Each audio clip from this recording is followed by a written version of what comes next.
Alright folks, how's everybody doing today? We're going to have gotta get to these, people keep asking me why I'm not covering Strixhaven. I've just been busy. No real reason. I've been following it, and I want to give you all my kind of introductory perspective of Strixhaven, and looks like it's going to be a fun ride.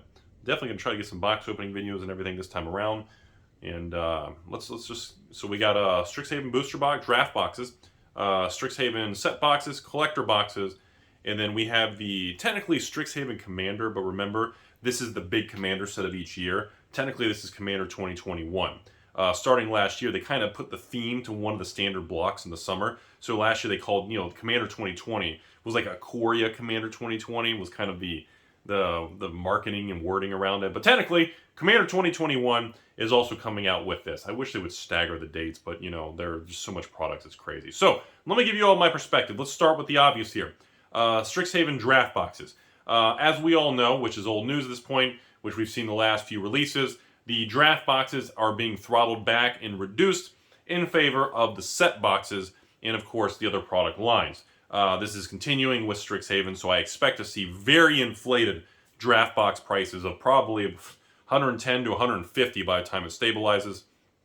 Again, unless you really want to open it and draft it release, unless you really want to have, I don't know, if you're a store and you're going to flip them all for a mass box opening release, use caution.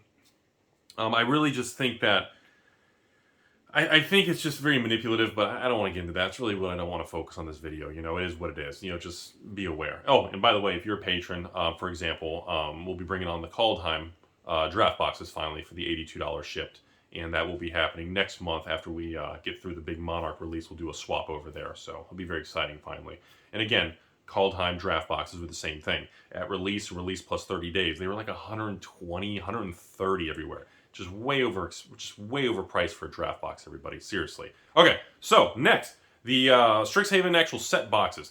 Same thing. I expect them to kind of sit between that 1 to 120 range, bounce around between shipping, taxes, whatever. The set boxes, people are slowly starting to accept them a little bit more. The market's is warming up to them overall. I've been noticing that.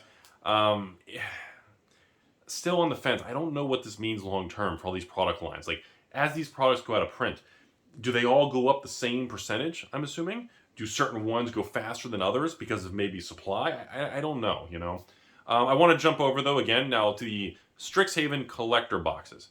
I'm going to be very blunt on this one. I expect, just like we saw before, just like we've been seeing, I expect a release for this product, and then most likely, all future collector boxes, that's it.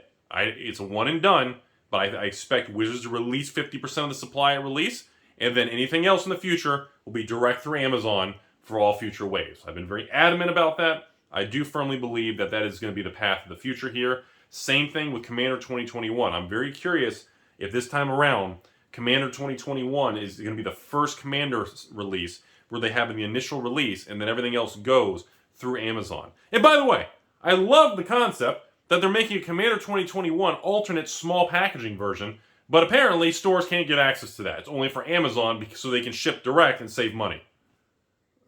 Oh God, the frustrations with Wizards and stuff, man, it's just brutal. But as far as the actual product goes, I'm actually excited about the product. I'm more excited about Strixhaven than I was Time Spiral. The Time Spiral thing just turned out to be just such a flippin' mess because they just did that whole, here's a small bit for the market, everyone got excited. Okay, no more for anybody, and then just keep an eye on Amazon. We'll send a random pallet every month. It just, God, it's so brutal, man. And the prices are through the roof. I sold all my boxes to patrons for, what did I sell for, 180?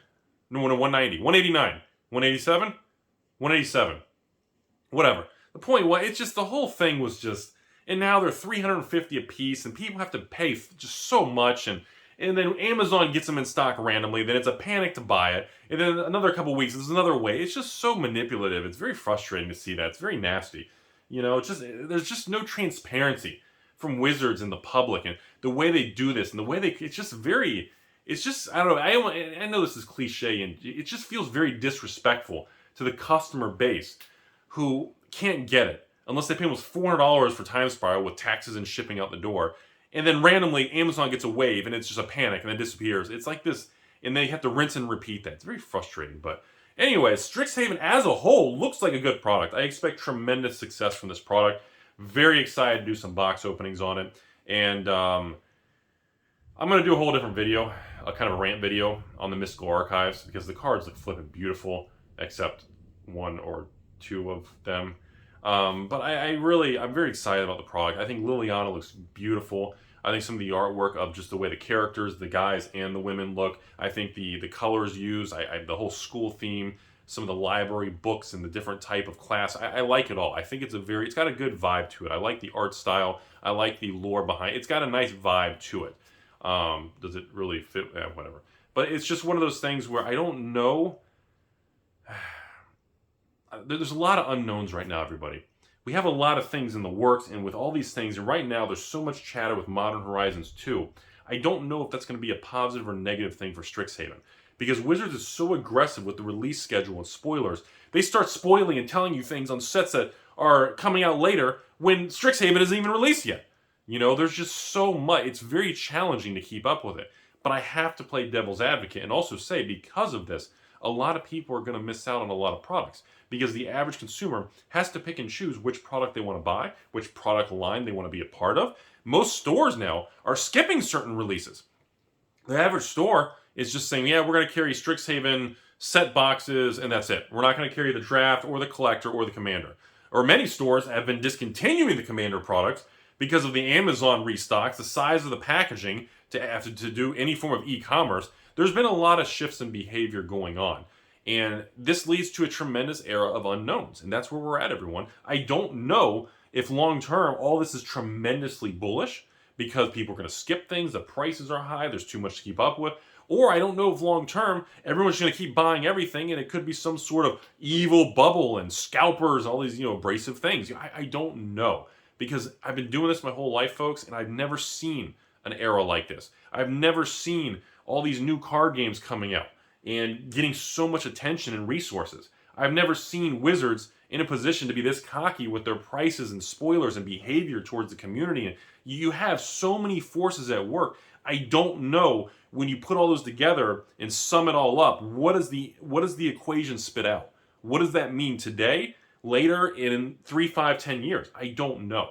So we're in an era, and I've been saying this for many months, of a lot more additional risk and unknowns. And remember, more unknowns and more risk do mean higher potential rewards for certain products. Time Spiral, look at it. Commander Legends collector boxes. You're seeing some of these Wizards products have tremendous short-term, huge growth.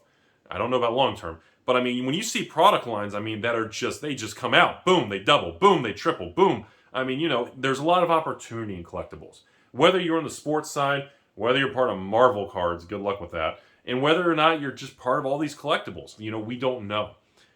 In the short term of the next 6 months to about 1 to 2 years, I don't see anything really changing. But I do expect continued behavior shifts from Wizards. Yes, I got videos coming on this secret lair subscription and crazy stuff, but a lot of Magic videos coming this week. I just want to get this out, give you guys an introduction to how I feel about Strixhaven. Overall, I'm actually very excited about it. I'm more excited about this than I am actually Kaldheim, and I am actually Time Spiral Remastered. Obviously, I'm most excited about Modern Horizons 2, because Modern Horizons 1 was literally like my favorite product. As you guys saw in the other video I did, was it a week or two ago, when I was talking about Modern Horizons boxes breaking $220, $230 a box, and how the expected value is 300 plus, and it's out of print. And I love, that was one of my most box open videos. I did like literally 50 videos on Modern Horizons in the last 2 years. It's just, so I am pumped on Modern Horizons 2. Hopefully it delivers. And behind that, Strixhaven's probably my next really psyched one. Like I said, I liked Kaldheim, but I wasn't really excited about it. You know what I mean? So that's all I have to say. I'm going to cut off the rambling here, but I just want to give everyone an introduction to what I think is going on. But don't underestimate the value in buying these things, because remember, we're in an era where Wizards pulls a lot of shenanigans and prices can spike quick. They can turn quick. And, just like Commander 2021, I wouldn't be surprised if the product comes out at this, 190, 200 with taxes and shipping, 200, let's say. I wouldn't be surprised in short term if the thing spikes at 250, 300. We've seen that many times, because expected value on Commander products, especially when they're new, are very high. Like, literally, it's insane. On a Commander 2020, expected value was like 400 or 500. And even today, expected value on Commander 2020 is like $250 or something insane. And by the way, that's another video. That's been going up in price lately, which blows my mind. But Commander 2021, Don't be surprised if we have a surprise huge uptick post-release. Same thing with the collector boxes. And the set boxes and draft boxes are going to be a little bit more stable to enjoy. It's really all I have to ramble about today on it. I really just wanted to share that. Just be aware of the unknowns. Don't be overly bearish, say, I'm not going to buy this crap, it's bad. But don't be overly, I'm just going to buy it all, I'm going to make millions, it's all going to skyrocket. Because we're in a situation where each item is going to move in different directions. Some items are just going to just trend sideways, and we're going to have those surprises. I have seen more surprise price swings in the last 6 months than I ever have in my life. Even on new release products. Like I said, Time Spiral Remaster, boom, out, 200% return. You know, Commander Legends collector boxes, boom, out, skyrocket. You know, it's the same thing. And I expect that Wizards likes this. I expect they like seeing that hue because it creates a lot of drama and chatter. And it lets people, it forces people to talk about the product. It gets that name flowing around. And trust me, if anything, Wizards needs talk about their product, especially with the competition between all the other card games nowadays. So that's really all I got. That was interesting. I just want to give this intro video. Then, like I said, I've got 3 more videos to do here later on. We're going to talk about the Mystical Archives. We're going to talk about the Commander deck sets. We're going to talk about the artwork.